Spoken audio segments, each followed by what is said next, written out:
राजमाता स्वराज्यनी जिजाऊ आणि स्वामी विवेकानंद यांची जयंती साजरी केली।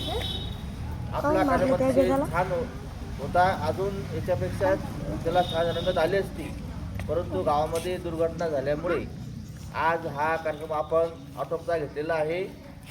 तरी सर्व विद्यार्थ्यांनी अतिशय चांगल्या प्रकारे तयारी केली, भाषण केली। विशेषतः पहिलीपासून तर 7वी पर्यंत मुलांनी यामध्ये भाग घेतला। सर्व विद्यार्थ्यांनी जास्तीत जास्त भाग घ्यायचा। याच्या पुढे समजलं का? मुलांनी आणि मुलींनी पण याच्यामध्ये भाग घेतला। सर्व मुली आज जिजाऊ होऊन आलेल्या आहेत, त्यामुळे सर्व ज्या जिजाऊ झालेल्या आहेत त्या सर्वांचे मी आभार या ठिकाणी व्यक्त करतो।